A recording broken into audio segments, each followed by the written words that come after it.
हमारी आराधना का लक्ष्य है निरंतर प्रिया प्रीतम का चिंतन होना। इस समस्त साधनों का सार है अनन्य चिंतन। इस अनन्य चिंतन में जो बाधक भाव है वो है विषय चिंतन। शरीर को मैं मानकर मन और इंद्रियों से विषयों का चिंतन करना, ये विषय भोग से भी अधिक घातक है। उपासक समझ नहीं पाता है, उसको लगता है क्रिया तो हम कर नहीं रहे, पर जो क्रिया करने से अंतःकरण गंदा होता है उससे भी अधिक गंदा अंतःकरण विषय चिंतन से होता है। हमारे हृदय में हर समय दो वृत्तियां जागृत रहती हैं, एक रागात्मक और एक द्वेषात्मक। इन दोनों को जो मिटा देता है वही महात्मा हो जाता है। इन दोनों को जो मिटा देता है वही भगवत प्राप्त हो जाता है। अध्यात्म इन दोनों को मिटाने के लिए है, राग द्वेष दोनों को। अंदर से देखिए, जब आप प्रयास करते हैं तब भगवत चिंतन में वृत्ति लगती है, नहीं छोड़ दे दो ही जगह वो रहेगी, कोई अनुकूल विषय कोई प्रतिकूल विषय, अनुकूल व्यक्ति प्रतिकूल व्यक्ति, बस वही राग द्वेष का चिंतन, अच्छे बुरे, बस यही मिटाना हमारी साधना है। जब तक हमारे चिंतन का जो आधार है चित्त के अधिष्ठात्र देवता भगवान वासुदेव हैं। वासुदेव अर्थात सर्वत्र विद्यमान परम तत्व। जब तक हमारा चिंतन एक एक वृत्ति के द्वारा प्रभु का नहीं होगा तब तक अध्यात्म रस नहीं मिलेगा, अध्यात्म का जो आनंद है नहीं मिलेगा। अध्यात्म का आनंद अखंड प्रसन्नता, प्रसन्नात्मा। ये जो आपकी प्रसन्नता नहीं रहती, आनंद नहीं रहता, उसका कारण आपकी राग द्वेषात्मक वृत्ति है।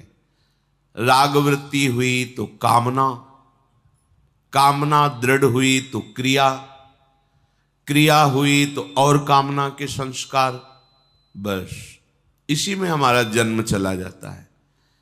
हम मन को शत्रु भाव से नहीं देख पाते हैं, मन को मित्र ही नहीं अपने को मन मान लेते हैं। तदात्म भाव, तन्मय भाव मन में। अब मन ने अनुकूल माना तो मैंने अनुकूल माना, मन ने प्रतिकूल माना तो मैंने प्रतिकूल माना, मन ने अच्छा माना मान लिया, मन ने बुरा माना मैंने मान लिया। यह है संसारी पुरुष का लक्षण।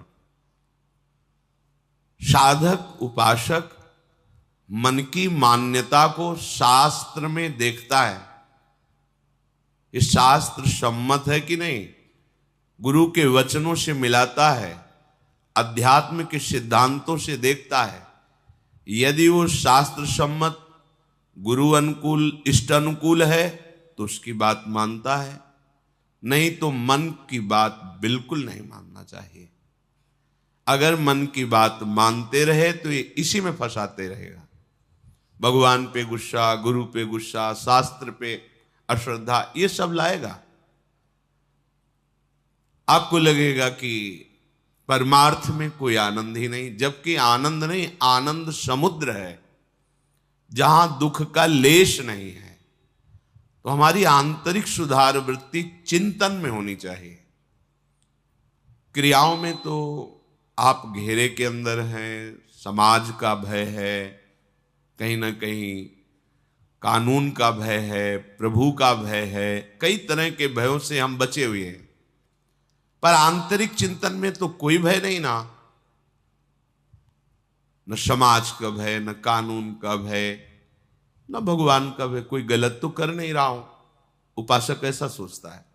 पर अंदर ही अंदर जो विषय चिंतन हो रहा है विषयान ध्यायतश्चित्तम विषयेषु विसज्जते माम नुस्मरतश्चित्तम मय्येव प्रविलीयते। श्री भगवान के वचन है। जो उपासक विषय चिंतन करता रहता है, 5 ज्ञानेंद्रियां हैं, 5 कर्मेंद्रियां हैं, 5 ज्ञानेंद्रियों के द्वारा विषय चिंतन होता है और कर्मेंद्रियों के द्वारा क्रियाएं होती हैं। रूप चिंतन, स्वाद का चिंतन, स्पर्श सुख का चिंतन, घ्राणेन्द्रिय का चिंतन। घ्राणेन्द्रिय सौरभ से संबंध रखती है। हम इन्हीं इंद्रियों के चिंतन में अगर भोग सामग्रियों पर विचरते रहे, चाहे वो देह हो, चाहे वस्तु हो, चाहे स्थान हो, चाहे व्यक्ति हो, तो परमार्थ किसे कहते हैं आप कैसे जान पाएंगे? बातें बनाना परमार्थ थोड़ी होता है। परमार्थ तो होता है मनोनिग्रह, इंद्रिय निग्रह।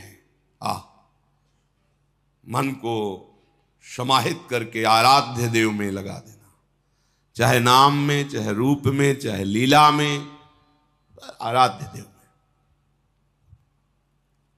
अब इंद्रियां जिस विषय में विचरण करना चाहती, छूट दे दी। मन जिस विषय में, तो फिर आप साधक किस बात के हैं?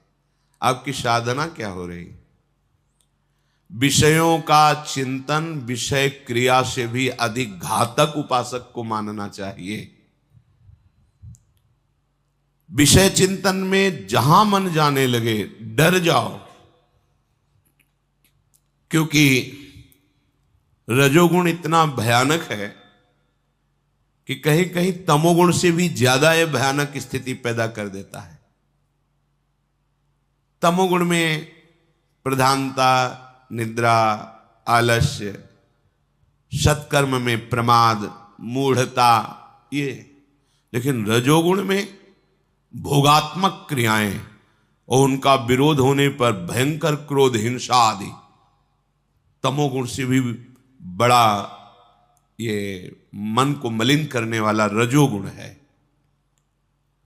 ध्यायतो विषयान पुंसा संगस्तेषुपजायते संगात संजायते कामः कामात् क्रोधो भिजायते क्रोधात् भवति सम्मोहा सम्मोहात् स्मृति विभ्रमा स्मृति भ्रंशात् बुद्धिनाशो बुद्धिनाशात् प्रणश्यति। सर्वनाश किससे हो गया?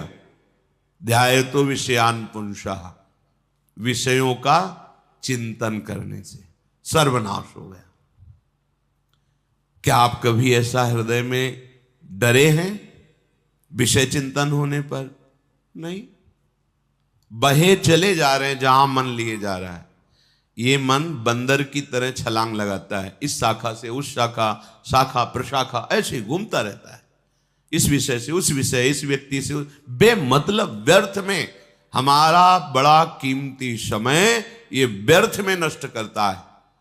साधक, उपासक इसी को सार्थक करता है। बार बार विषय, व्यक्ति, वस्तु, स्थान से हटाकर प्रभु के नाम रूप लीला धाम में लगाता है। यदि आप ये शिथिलता रखेंगे कि जो चिंतन हो रहा होने दीजिए, तो आप देख लीजिए संगास्तेषुपजायते, जब विषय चिंतन करेंगे तो उस विषय के संग की आकांक्षा, कामना प्रबल हो जाएगी। जो विषय, कोई भी भोग क्रिया पहले चिंतन में होती है, बाद में क्रिया में आती है। चिंतन में संभाल लिया तो संभल गया, चिंतन बिगड़ गया तो अब फिर क्रिया से जो परिणाम होता है वो हो जाएगा अंतःकरण मलिन होना, दुर्वासनाओं का राज्य हो जाएगा। हमें चिंतन पर विशेष जोर देना है। जहां चिंतन विषयों का हुआ तो निश्चित उसकी संग की इतनी व्याकुलता होती है, और उस व्याकुलता में अनुकूलता मिली तो बहुत सी कामनाएं और जागृत हो जाएंगी। प्रतिकूलता मिली तो क्रोध जागृत हो जाएगा। वो भगवान पे क्रोध करेगा, गुरु पे क्रोध करेगा, अवहेलना, नास्तिकता आने लगेगी। भगवद स्मृति नष्ट हो जाएगी, बुद्धि निर्णय करने लायक नहीं रह जाएगी।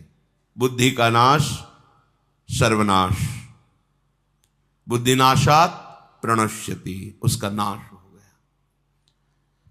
हम विषय चिंतन क्यों करते हैं? सुख के लिए, आनंद के लिए, प्रसन्नता के लिए। क्या किसी को आज तक सुख, आनंद, प्रसन्नता मिल पाई है? मिल पाएगी? मिल रही है? नहीं। क्यों? क्योंकि इसमें सुख है ही नहीं। श्री भगवान कह रहे हैं, ये ही संस्पर्शजा भोगा दुख यो नय एवते आद्यंतवन्तः कौन्तेय न तेषु रमते बुधा। ये इंद्रियों के साथ जो मन विषय भोगों में सुख, आनंद, प्रसन्नता ढूंढने के लिए जाता है, चिंतन करना, भोग क्रिया करना, तो भगवान कह रहे हैं भोगा दुख योनय एवते। ये जितने भी इंद्रियों के भोग है ये दुख प्रकट करने वाले हैं। योनय, यहीं से दुख प्रकट होता है। दुख की मूल जड़ क्या है? भोगों का चिंतन और भोगों को भोगना। हम किस लिए भोग रहे हैं? सुख, आनंद, प्रसन्नता। और भगवान क्या कह रहे हैं? कह रहे हैं जितने भी इंद्रिय मन के द्वारा भोगे जाने वाले भोग हैं वो सब दुख योनयः, ये दुख प्रकट करने वाले हैं। दुखों की मूल जड़ भोगों का भाव, उनका चिंतन करना, उनकी क्रिया, उनमें सुख भाव। आद्यंतवन्तः कौन्तेय न तेषु रमते बुधा। ये जितने भी भोग हैं ये आद्यंत वाले हैं, इनकी सत्ता नहीं है, ये असत है, परिवर्तनशील है। अब कोई बुद्धिमान कैसे भोगेगा इनको? तो जो बुद्धिमान है, जो साधक हैं, जो उपासक हैं, वो भोग क्रिया की तो बात जाने दो, वो भोग चिंतन ही त्यागते हैं। भोग चिंतन छूटा, आप अध्यात्म की चढ़ाई पर, ऐसी ऊंचाई पर पहुंच जाएंगे जहां काम क्रोध आप पर आक्रमण ही नहीं कर सकते। पर क्या होता है, बहुत समय निकल जाता है। ये भ्रमण के समय अनुभव किया है, जब बहुत मिलन होता है संतों से तो दो प्रकार का अनुभव होता है। एक सत्य मार्ग में दृढ़ता पूर्वक चलने वाले और एक सत्य मार्ग में शिथिलता पूर्वक चलने वाले। बात चेष्टा और मुखाकृति से ही पता चल जाता है कि साधक दृढ़ मार्ग का पथिक है या शिथिल। विषय चिंतन चलता रहता है, कभी भगवत चिंतन चल गया, हाँ कहीं कहीं भूल से विषय क्रियाएं भी होती रहती, तो अनुभूतियां नहीं होंगी, अध्यात्म की दिव्य अनुभूतियां नहीं होंगी। जो अंतःकरण में विषयों का तुम चिंतन करते हुए सुख का अनुभव करते हो, वही सुखाशक्ति तुम्हें भोगों में सुख का अनुभव करा रही। नहीं, भोगों में सुख नहीं है, पक्का नहीं है। किसी आदमी को कह दिया जाए कि आपको 24 घंटे के बाद फांसी की सजा दे दी जाएगी और विश्व के जितने सुंदर भोग हैं सब एक महल में रख दिए जाए, स्वतंत्र हो, भोगो खूब आनंद से, 24 घंटे बाद तुम्हें फांसी में लटका दिया जाएगा। अब उस आदमी को डायरी और पेन दे दो कि हर भोग का अनुभव लिखो, क्या सुख है, किंचन मात्र कहीं सुख नहीं है, वो यही लिखेगा। क्यों? क्योंकि उसका चिंतन नहीं बन पा रहा भोगों का। चिंतन तो हो रहा है फांसी के फंदे का, अर्थात क्रिया भोग की है, भोग सामग्री का संस्पर्श है पर सुख नहीं है। क्यों? क्योंकि क्रिया में ही तो सुख का अनुभव कर रहा है। जो मंद बुद्धि है वो क्रिया में ही सुख का अनुभव कर रहा है। बोले नहीं, वो चिंतन नहीं है ना, इसलिए सुख का अनुभव नहीं। मतलब समझ में आया कि भोग क्रिया में सुख नहीं है, भोग क्रिया के पहले जो चिंतन में तुमने सुखानुभूति की, भोग की, मूढ़ता के कारण वही तुम्हें क्रिया में अनुभव आ रही। वस्तुतः ये ही संस्पर्श जाब होगा दुख योने एवते। जितने भी भोग हैं इंद्रियों के, उनसे दुख ही प्रकट होगा, सुख नहीं। हम चाहते हैं परमानंद अखंड प्रसन्नता, तो ये होगी भगवत चिंतन से। और करते हैं विषय चिंतन, जिसका परिणाम है अशांति, दुख, क्लेश, बंधन, जन्म, मरण। ये विषय चिंतन से तुम्हारा चित्त ही बंधन और मोक्ष का कारण है।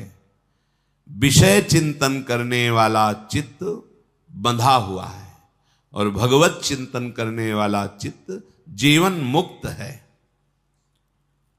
मामुनुस्मर तश्चित्तम मय्येव प्रविलीयते। जो विषय चिंतन का त्याग करके सदैव मेरा चिंतन करते हैं, वो मेरे में तन्मय हो जाते हैं, मेरे में उनकी स्थिति होती है। हमारा मन, हमारा चित्त प्रभु के चिंतन में, ये खास बात है अंदर की। आपका विषय चिंतन का जो प्रवाह है वो उल्टा हो जाए प्रभु की तरफ, अभी आपको आनंद मिलने लगेगा, अभी आप निर्भय होने लगेंगे, निश्चिंत होने लगेंगे। शोक करने की कोई गुंजाइश ही नहीं रह जाएगी। दुख का तो पता ही नहीं चलेगा। चाहे जितनी भारी दुख की परिस्थिति बाहर हो, आपका हृदय आनंदित रहेगा, प्रसन्न रहेगा।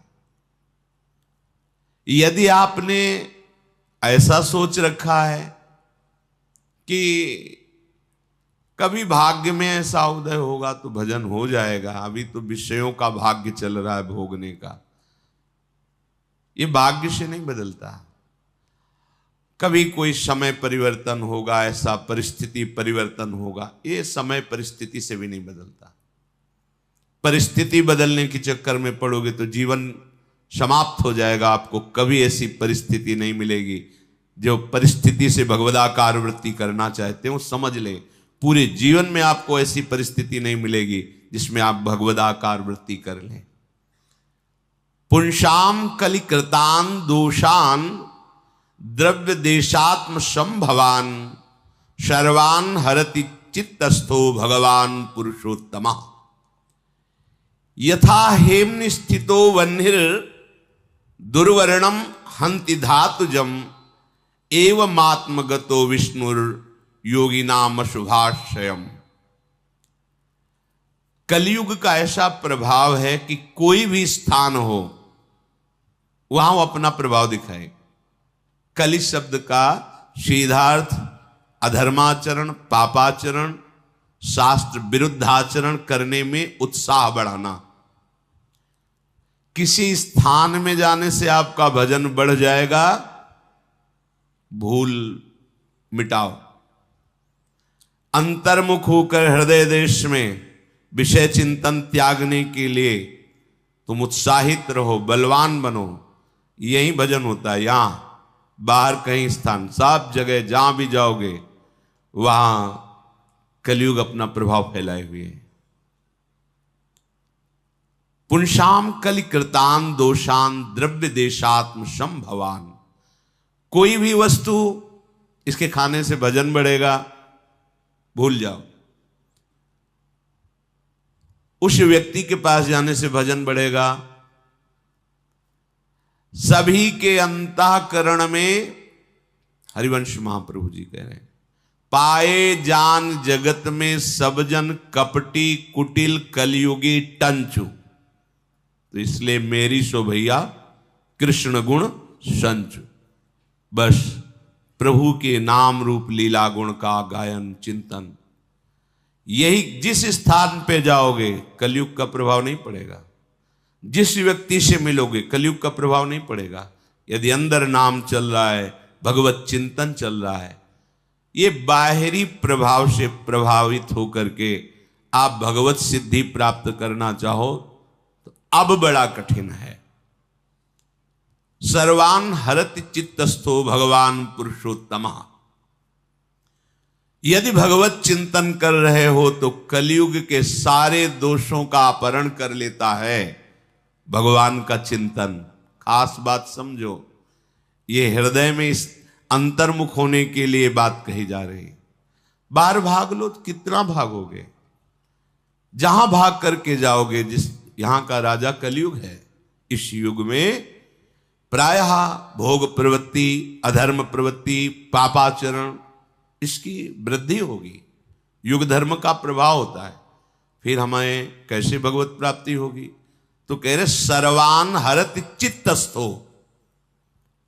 देख लो, चित्त में यदि तुम्हारा भगवान पुरुषोत्तम, भगवान श्री कृष्ण का चिंतन हो रहा है तो सर्वान हरत, सब दोषों को हर लेंगे।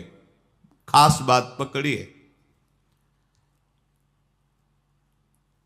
बैकुंठ धाम ब्रह्मावर्त बिठूर जब भ्रमण कर रहे थे कुछ दिन रुके तो एक साधक ने दिखाया कि देखो देखो महाराज, गंगा जी में देखो क्या हो रहा है। तो वहां कुछ बाहरी लोग आए हुए थे, ऐसे घृणित चेष्टाएं कर रहे थे जो किसी तरह क्षम्य नहीं है, अक्षम्य अपराध कर रहे थे। गंगा जी में अक्षम्य अपराध जनित घृणित लीलाएं, क्या हुआ? चित्त दूषित है। तो परम पावन भगवती भागीरथी में खड़े होकर पाप कर रहा है वो। कई बच्चे, कई ऐसे परिवार थे। मध्याह्न का समय था तो एक साधक ने देखो महाराज, हमने तो देखते ही रहते थे। साधक को ऐसा नहीं होना चाहिए कोई दृश्य देखे घबरा गया या तन्मय हो गया या कामातुर हो गया या कुछ नहीं। लक्ष्य का इतना दृढ़ विश्वास और पक्का होना चाहिए कि सामने उसके हिसाब वो आगे निकलता चला है। साधक ऐसे नहीं एकदम लुजलुजा स्वभाव, कोई दृश्य देखा घबरा गया, कोई दृश्य देखा कामाशक्त हो गया, ऐसा नहीं होना चाहिए। ये विश्व है, विश्वात्मा विविध लीलाएं कर रहा है, हम किस लीला के उपासक हैं? एक बड़ा दृढ़ निश्चय होना चाहिए। एक तरफ मंगल कार्य हो रहे, एक तरफ अमंगल कार्य हो रहे हैं, दोनों की तरफ समचित्त वृत्ति रखता हुआ वो अपने भगवान के स्मरण में आगे बढ़ा, ना उसका प्रभाव ना उसका प्रभाव। बहुत खास बात बता रहे हैं।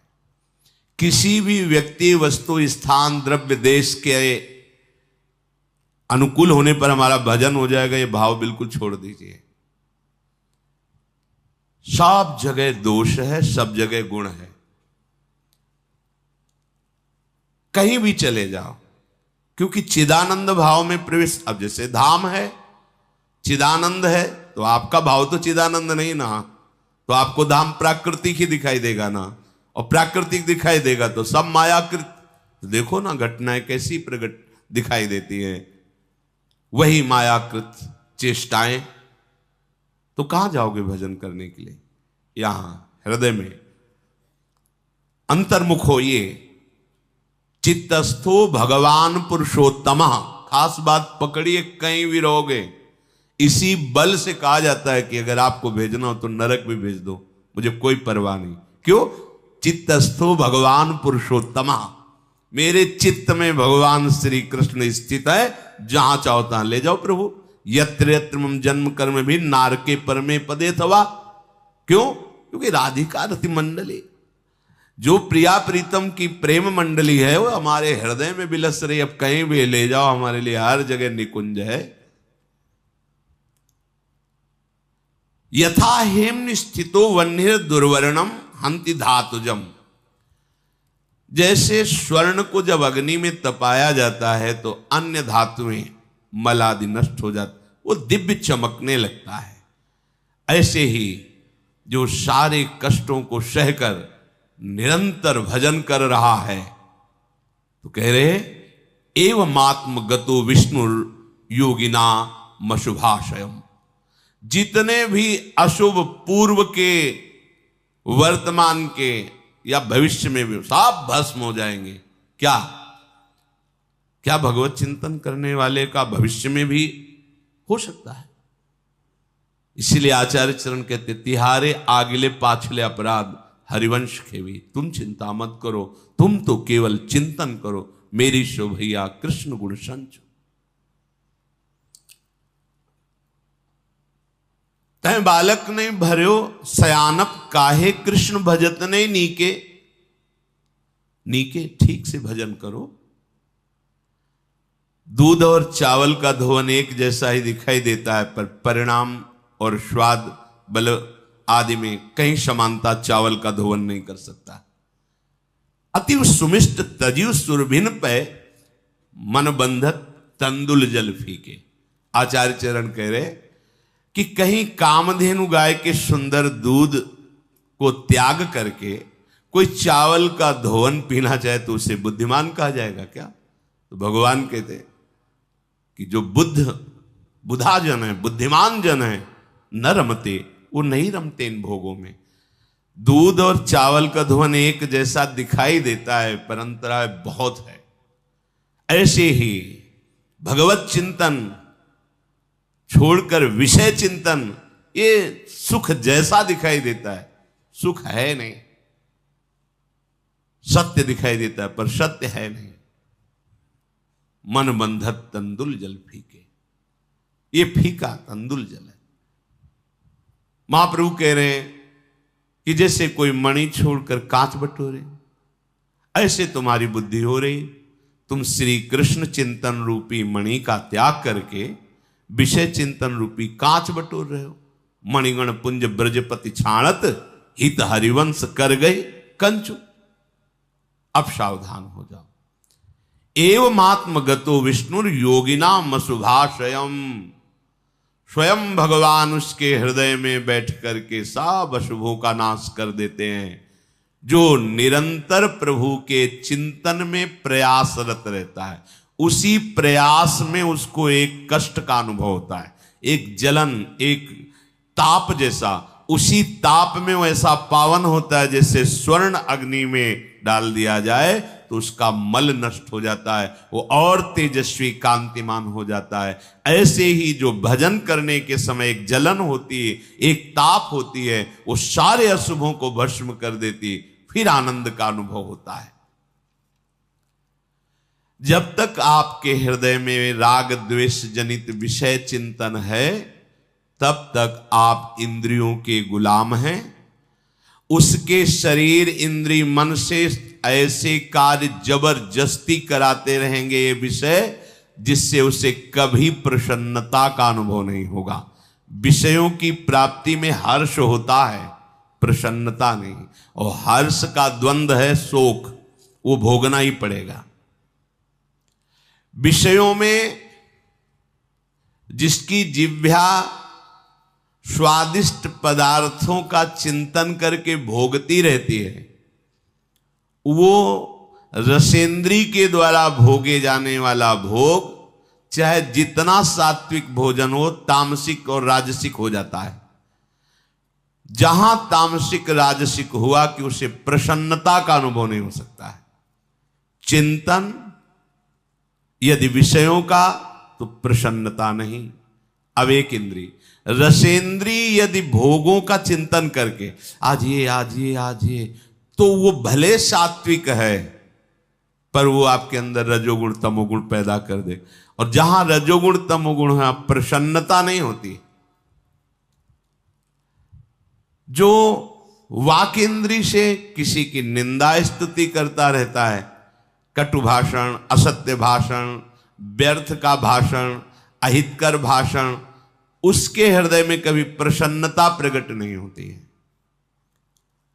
जो घर द्वार परिवार परिजन धन संपत्ति यश कीर्ति शरीर के आराम भोग, इसमें अत्यंत स्नेह युक्त मोह युक्त हो जाता है, उसमें दुराचार, चोरी, असत्य, अनाचार, दुर्व्यसन, कुसंग, कुप्रवृत्ति और जुआ आदि ये प्रकट हो जाते हैं स्वाभाविक।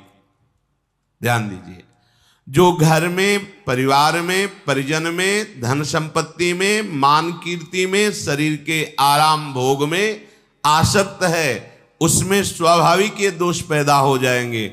चोरी करना, जुआ खेलना, दुराचार करना, असत्य भाषण, अनाचार, दुर्व्यसन, कुसंग, कुप्रवृत्ति, ऐसे के हृदय में प्रसन्नता प्रकट नहीं होती।